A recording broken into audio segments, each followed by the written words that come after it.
¿Qué tal? Hoy vamos a meternos de lleno a la historia de Haití. Es la historia de un país que nació de una rebelión increíble, pero que quedó condenado por una deuda que, literal, le robó su futuro. Vamos a empezar con esta frase, que es bien dura pero lo resume todo. Un país que pagó por su libertad y que jamás se recuperó. O sea, imaginen esto. Ganas tu independencia en el campo de batalla, pero luego te obligan a pagarla otra vez. Y el costo de eso lo sigues sintiendo siglos después. Y aquí está la pregunta del millón, ¿no? ¿Cómo es posible que la primera república negra independiente del mundo, un faro de libertad para la gente esclavizada, terminara convertida en uno de los países más pobres del planeta? Para entenderlo, tenemos que echarnos un clavado al pasado, a cuando Haití era, digamos, la joya más brillante del imperio francés.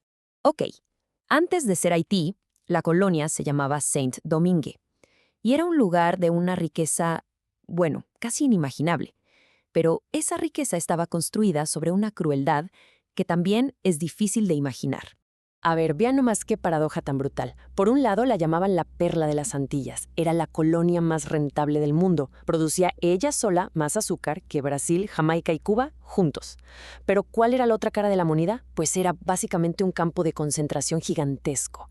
Casi 500.000 de personas esclavizadas, con una esperanza de vida de apenas 37 años. Un sistema basado en el terror absoluto. Entonces, claro, la gente escuchaba las ideas de la Revolución Francesa sobre libertad e igualdad, pero se daban cuenta de que eso no aplicaba para ellos. Así que se levantaron con un grito de guerra, vivir libres o morir. Y lo que vino después fue una guerra durísima, que terminó con algo impensable. El poderoso ejército de Napoleón Bonaparte fue derrotado. De hecho, muchos dicen que este fue su primer Waterloo. Fue un evento que de verdad sacudió al mundo.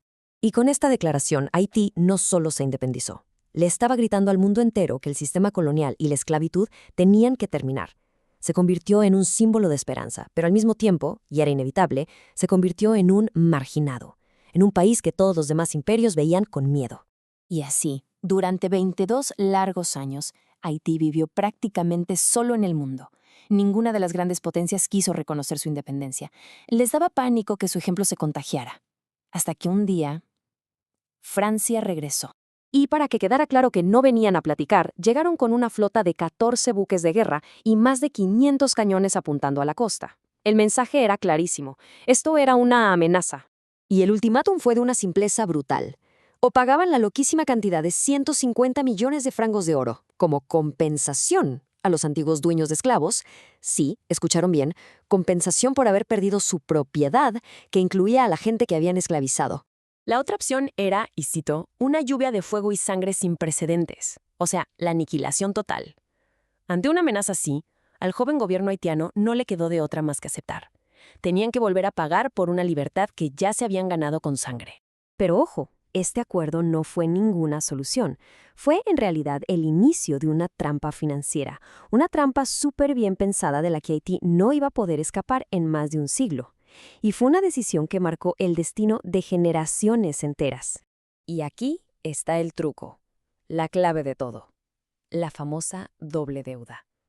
Porque Haití no solo tenía que pagarle esa fortuna a Francia, como obviamente no tenían ese dinero, ¿qué tuvieron que hacer? Pedirle préstamos a bancos franceses, con unos intereses altísimos, claro. O sea, Haití se estaba endeudando con Francia para poder pagarle a Francia, un círculo vicioso perfecto y perverso. Y para que nos demos una idea de la magnitud de esto, vean nada más cuánto tiempo duró. La deuda inicial equivalía a todos los ingresos del país durante 10 años. 10 años. Durante 125 años, casi todo el potencial económico de Haití se fue en pagar esta deuda. El último pago se hizo hasta 1947. 125 años. El resultado fue, pues, devastador.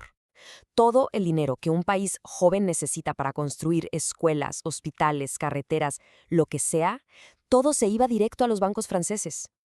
Esta deuda no solo hizo pobre a Haití, es que impidió activamente que se desarrollara y sembró las semillas de una inestabilidad política que, la verdad, sigue hasta hoy. Y esto es bien importante, porque aquí nació lo que hoy conocemos como neocolonialismo financiero.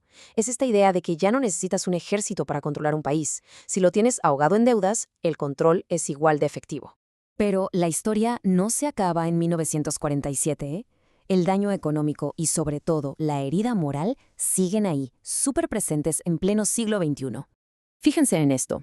En 2003, justo cuando Haití cumplía 200 años de independencia, su presidente, Jean-Bertrand Aristide, hizo algo que sacudió a todo el mundo. Le exigió a Francia que le devolviera el dinero de la deuda, calculado a su valor actual, más de 21.000 millones de dólares. Y bueno, ¿qué pasó? La reacción fue inmediata y fue durísima. Francia, por supuesto, se negó. Y menos de un año después, en medio de muchísima tensión, Aristide fue sacado del país. Con él se enterró la exigencia de la restitución. Ningún otro presidente haitiano se ha atrevido a volver a mencionarlo. Desde entonces, la postura de Francia ha sido muy clara. Ellos dicen, a ver, la deuda financiera es un tema del pasado, ya se saldó. Eso sí, algún presidente francés llegó a reconocer que existe una deuda moral. Un gesto, pues, simbólico, pero sin ninguna intención de regresar un solo centavo. Y esto es lo que nos deja con una herida histórica que simplemente no ha cerrado. Y nos pone sobre la mesa una pregunta bien de fondo, sobre la justicia, sobre la memoria y sobre cómo los países enfrentan lo peor de su pasado. Y aquí está la gran diferencia, ¿no? El punto de vista. Para Francia este es un capítulo cerrado, un archivo en un librero. Para muchísimos haitianos, esta es una historia viva. Es la explicación de por qué su país está como está hoy. Y con esto nos vamos. Esta historia nos obliga a pensar. Si siempre se dice que la historia la escriben los que ganan, ¿qué pasa cuando al vencedor se le obliga a pagarle al vencido?